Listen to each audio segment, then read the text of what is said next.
energetic block, or there's a fear of expressing that interest. There's a fear of what might happen. So I'm sure Alan has a word for it, but that's like the standoffish female.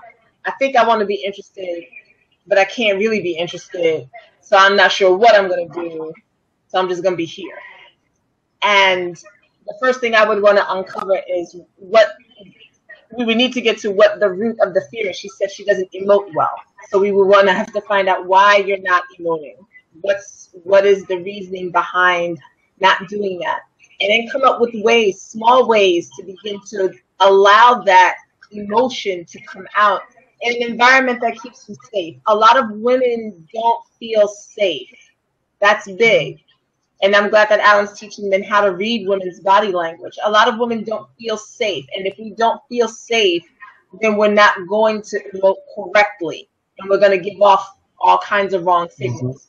So in a safer environment, we would begin to have her do a little emoting, do a little flirt, a little bit at a time, until she's comfortable with allowing a man in that space while she still feels safe enough where she can control it. Because that's the way to control your space, is to not just let anyone in it at all, but to help her to understand that he can come within those 3 feet and you can still control the space. From a female's point of view. Yeah, I would co-sign with it. Now from that end. Yeah, I would co-sign with everything she just said. Like women, I don't have too many clients that have that problem, but the few who've done, I just tell them how to use their eyes, do a little light touching on a man's arm, on his hand. Because, like, for example, with me, one of the ways I can tell if a woman is interested, and of all people, a woman taught me this, my late mother, bless her heart.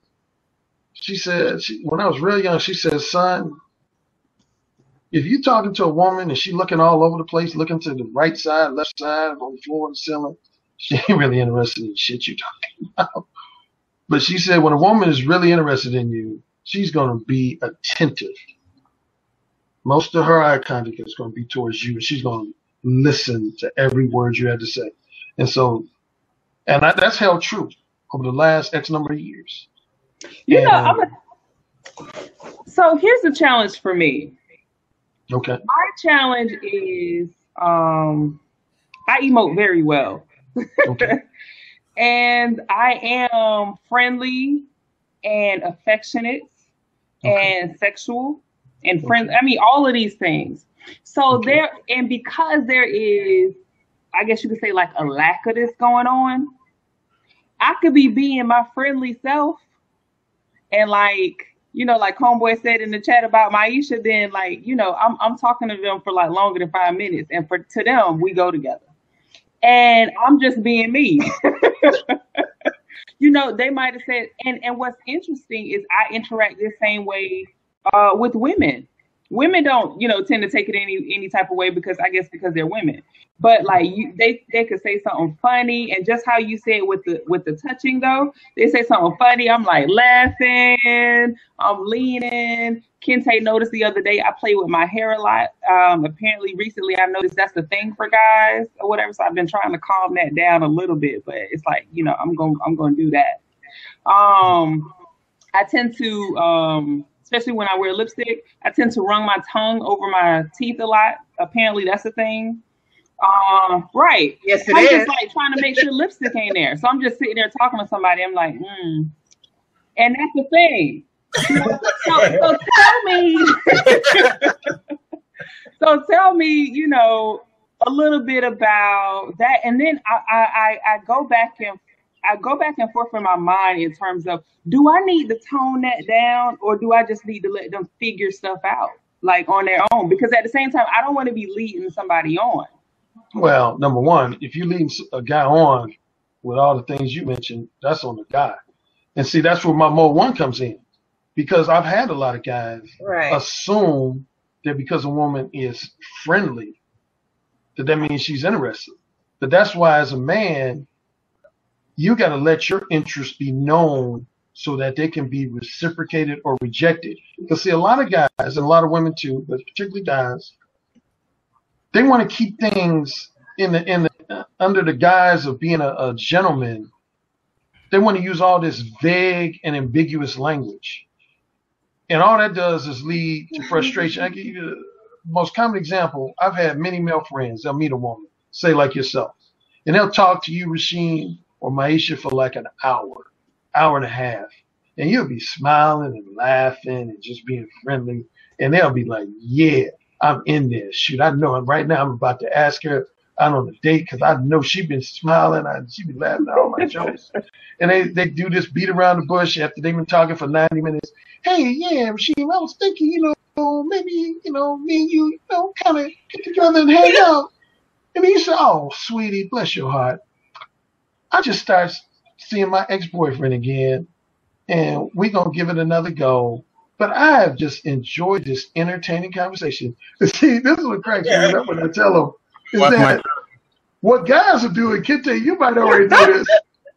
To your face, they'll be, unless they just a complete asshole, they'll be polite about it. They'll say, oh, don't worry about it, Rasheen, or don't worry about Maisha, no problem.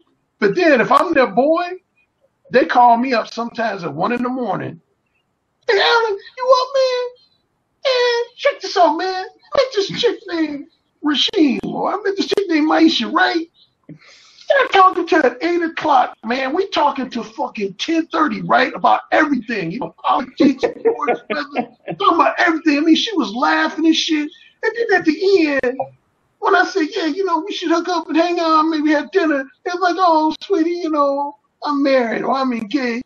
What the fuck, man? Why she waste my motherfucking time like that? And they want me to co-sign with them and say, yeah, that Rasheen chick, she was a bitch, man. She wasted all your fucking time. But I always say, hey, dude, at one point, early in the conversation, did you let them know you were attracted to them and wanted to share their company in a romantic or sexual manner?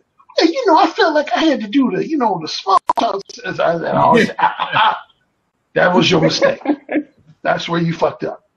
Because see, what I do is I lay my interests on the table first. And then once a woman lets me know that she's interested in sharing my company, but if she says, and you brought this up earlier, Rasheen, if a lot of women might say, well, Alan, I'm attracted to you, but I want to find out more about you. I'm not just going to sleep with you just knowing that your name is Alan Roger Currie and, you're a book author. I don't mind then having a lengthy conversation because she's already let it be known that we have a mutual physical chemistry and somewhat of a sexual chemistry, and then I can exchange information. But I'm not going to talk about Donald Trump's. Don't even get me started on him. I'm not going to talk about, politics for an hour with a woman and then wait to the end to say, hey, I'm attracted to you, I'm interested in your shape company. Because you're setting yourself up for a woman to say, I'm already married or I'm seeing somebody, whatever. And, but yeah, it's funny. I got to pick on you about the tongue thing. I was at this picnic in Chicago. And these two women, they heard about, me being a book author and whatnot, master seducer. They said, we heard about you, Mr. Alan Roger Currie. I guess you're supposed to know everything about women. What makes you so special? Like, what, I bet you don't even know the signs of a woman if she's interested in a man. I said, you don't think I know that? They were like, no. But I'm just giving you a couple. He said, okay. I said, when you get in a woman's pussy with, her tongue will find its way out of that mouth, usually to the left side. And while they listening to you talk, I mean, that may be the case, but it's also a situation where women's lipstick get on their teeth. But see, yours was different. You kind of licked your teeth. See, I wouldn't take that as a sign that I got your pussy wet. Okay. But if your tongue just became real active, like it just couldn't stay in your mouth, you're like, And what was funny, I knew I was on point because they looked at each other with that, they all girl look with y'all. They came there looking like, yeah, he was right on that. They said, give us another one. I said, another one? as if you're sitting down and I'm getting your pussy wet. And actually, an ex-girlfriend of mine told me this trick, or told me this signal.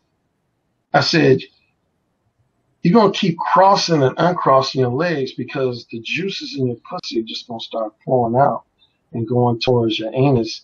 And that prevents you from just being able to keep your legs in a stationary state. And they just was like, damn, brother, you do know your shit. The other one was funny. One of them two was like, Curry, you weren't supposed to confirm that was right. You were supposed to make him think he was. And the one was like, nah, he know his shit. Because shit, when my pussy get wet, I just can't. My legs be fidgeting all over the place just because of the reason you said.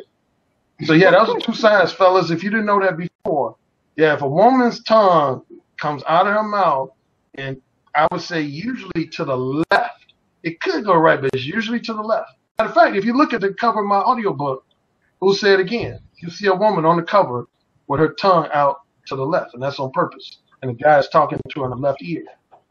That's another thing I get asked a lot. I don't know what's up with the left ear. Well, your ears are connected to the opposite side brain. So your left ear is connected to your right brain, and your right ear is connected to your left brain. And for those that are not familiar with how each brain works, your right brain is your more creative, spontaneous, free-spirited side of your brain. So that's why I'm all about talking to a woman in her left ear when I want to talk shit to her, because I'm connecting with her more free-spirited side. Whereas your left brain is very logical, very rational, good at mathematics, very rigid. It's kind of like a gatekeeper. So that's why if you notice when the cartoons I mentioned earlier, when they have the right angel, the angel is always on the right, and the devil is always on the left. I don't think you'll ever see a cartoon where the devil's on the right shoulder. There's a specific reason for that, because the angel is always talking in the right ear, which connects to your left brain. I'm gonna add a piece. I'm gonna add a piece to that because I study tantra and metaphysics and such as well. The left side of the body is also connected to the feminine. So when you're speaking to a woman from the left side of the body represents the feminine, the right side represents the masculine. So it's funny, Alan, when you said that, I was like, oh damn. When you're speaking to a woman in her left ear, you're speaking to her feminine side. You're bringing that out of her. That all of that comes out. You're bringing it out of her when you speak into that. So these women that is hearing this show, they're gonna be like, get out my left ear.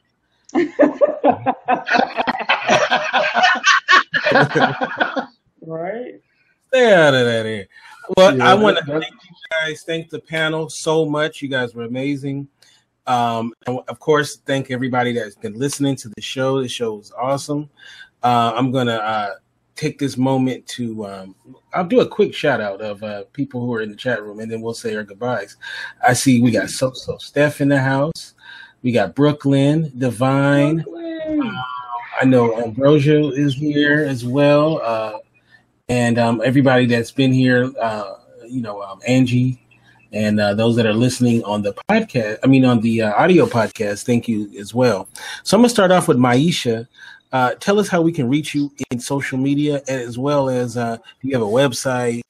And can we see you on maybe a Fire Talk show or something like that coming up?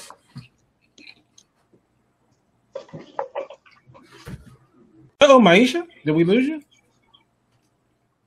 I'm here. What am I doing? Oh, you didn't hear a word I said. No. It was such a great lead-in too. No, what I was saying. I know. I said somebody said do it, Maisha. I said, what am I doing? No, I said Maisha. Can you tell us how we can reach you in social media, as well as do you have a website? And can we hear it? Are you doing any shows anytime soon?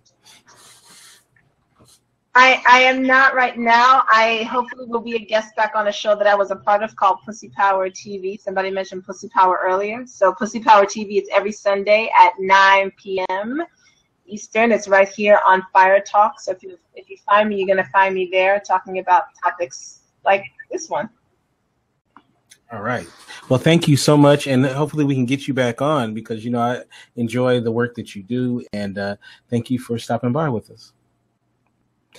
You're welcome. Only if Alan is on too. Okay. All right. What was that? He said only if Alan is on as well. I appreciate that, Simon. That's cool.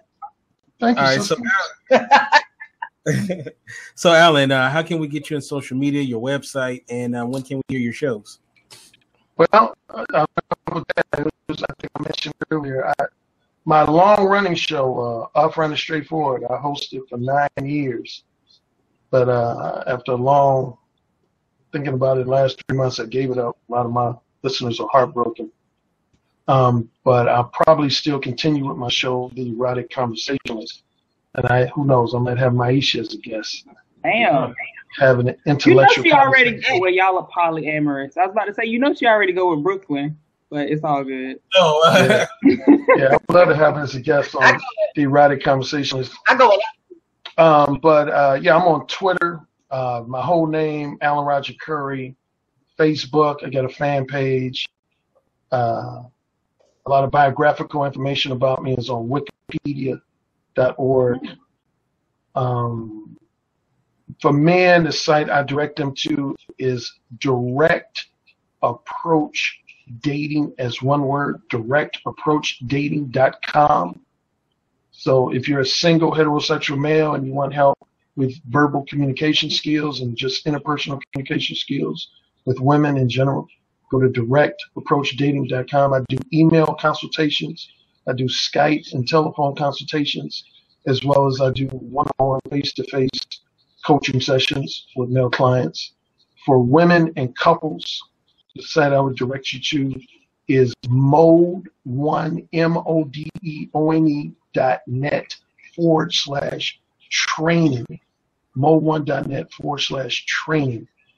And for women and couples, what I do is I conduct what I call intensive erotic training sessions for women who think they might be a little bit too prudish and it's messing with their love life and sex life. Women who think they're too alpha, too masculine, and just couples who also might be looking to transition from a traditional monogamous marriage or relationship to one that's more of either a BDSM themed relationship or a polyamorous relationship. And I think that's about it. Yeah.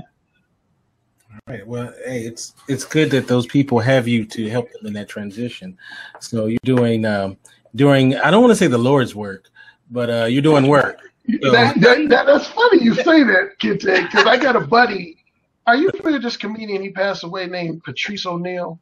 Oh, great comedian. Yes. He's a comedian. One of his best friends is named Dante Nero, and we're real cool. Dante Nero, he actually used to be a street pimp, and now of all things, he's a comedian. And he runs a podcast show called The Beige Phillips Show. And anyway, he would always post on my Facebook timeline. He said, "Alan, you know you're doing God's work. You're helping out all these naive men, clueless men. You're doing God's work, brother. Believe that." And to a degree, I do feel like it. Even though Rasheen was looking at me sad, she said, "You be talking dirty to women with their husbands in the room. What the hell are you doing?" That's how I can't imagine anybody that I have ever been with in my history being cool with that. Now, Rasheen, you know what cracks me up about you? When you smile, your whole face smiles. Oh, thank you. What a nice thing to say. Yeah, your whole face smiles. And I noticed you playing with your hair too. So, yeah. I just play with my hair. I'm not trying to get with either one of y'all. I just play with my hair a lot. Hey, Kente, this is going to be the most listened to episode of season 4. That's my prediction. Bam. It might very well be. All right, so I want to take a moment to once again thank Rasheen. This is her second episode as co-host. She's amazing, and yes, I'm gonna need her to stop doing the thing with her tongue and her teeth because you want the people in the audience. I won't wear lipstick next time. No, you can wear the lipstick. But how can people get you in social media? Plus, tell them about your wonderful shows. Sure. So website is srashim, or you can spell out my whole name. It'll take you to the same place. Fire Talk channel is firetalk/Rashim. Twitter is srashim, and Facebook is Rashim. And if you're really nosy like I am, and you like to see what's going on in people's business, then I'm on Snapchat, and you can get all up in my business, and that's s.rashim. And the show is Counter Narrative. The next show coming up is on the 20th, and it's called Brown and Healthy. And tomorrow. Yep. I'm having one just because this is how their schedule works. I also co-host a show with So Steph, who is here, my fantastic co-host, and that show is called Hers, Mine, and Yours. And then there is the Counter Narrative happens every Saturday. This coming Saturday, I'm really excited about that episode. It is called Orange is Not the New Black. It's about race, gender, and incarceration. Oh, I can't wait. I'll be there too. Hey, Kente, real quick, I want to give Maisha extra kudos because initially she said she was only going to be able to stick around for an hour, but she did the whole show. So clap to you, sister. I appreciate you hanging out for the whole show. Issues and all, she stayed. Technical issues and all. I want to. I was mesmerized. All right, so you can follow me at Kente F. You can go to our website, indieradio.org. Next week, our the topic is Christian sex. How far can we go? Yeah. So what a turnaround. Okay. Right. It's still about sex, so we want both sides. We want both sides. So, and Black Love United, or her name is Angie, who was in our chat room earlier. She's going to be one of the people on that show. So it'll be very interesting. I'm going to get. I don't even know what Christian sex means. That explains her comments. I get it now. I understand. I'm looking forward to getting educated.